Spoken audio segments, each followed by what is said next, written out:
जनसंवाद न्यूज, सत्य आणि विश्वासाची बातमी। कल्याण ते पनवेल दरम्यान लोकल ट्रेन सेवा सुरू करणे आणि कल्याण कसारा रेल्वे मार्गादरम्यान 2 नवीन ट्रॅक टाकण्याच्या प्रस्तावित कामाच्या अनुषंगाने रेल्वे रुळालगत बांधलेली जुनी घरे आणि दुकानांना नोटीस आल्या होत्या।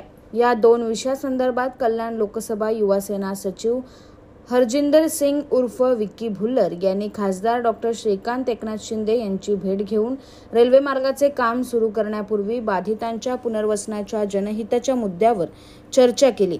तसेच नुकसान भरपाईची देखील विनंती केली। या संदर्भात युवा सेना पदाधिकारी हरजिंदर सिंग भुल्लर यांनी सांगितले की कल्याणनंतर शहाड रेल्वे स्थानकादरम्यान रेल्वे प्रशासन 2 नवीन ट्रॅक बांधण्याची योजना राबवणार आहे।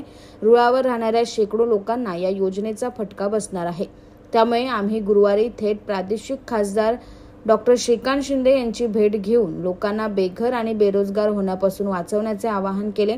तसेच ही योजना चांगली असून नवीन रेल्वे मार्ग व्हायला हवा, पण त्याचवेळी त्यापूर्वी बाधितांचे पुनर्वसन होणे गरजेचे असून बाधितांना नुकसान भरपाई देण्याची विनंती आम्ही खासदारांना केली। ट्रॅकच्या बांधकामासोबतच तिथून येणारा हायवेही बांधला जाणार आहे। याचाही लोकांना फटका बसणार आहे। हे लोक 40 ते 50 वर्षापासून इथे राहत आहेत।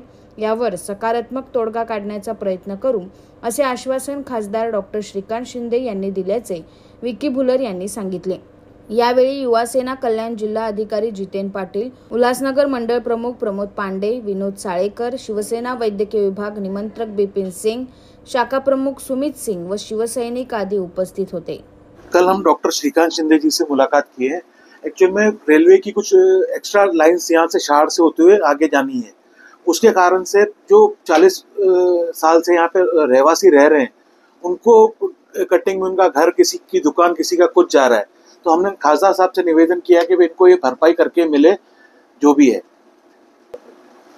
खासदार साहब से और एक ये मांगनी की है, यहाँ से जो स्टूडेंट्स पनवेल पढ़ने जाते हैं उनको यहाँ से थाना होके जाना पड़ता है। थाना में ट्रेन का टाइमिंग के लिए उनको वेट करना पड़ता है। तो कल्याण से डायरेक्ट पनवेल मार्ग के लिए हमने एक ट्रेन की मांगनी की उनसे।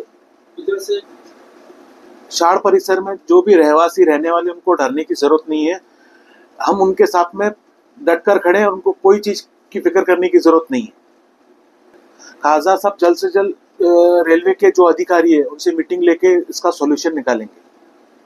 जनसंवाद न्यूज, सत्य आणि विश्वासाची बातमी। आजच सबस्क्राइब करून बेल आयकॉनला क्लिक करा आणि पहा ताज्या घडामोडींचा अचूक अंदाज आपल्या मोबाईलवर।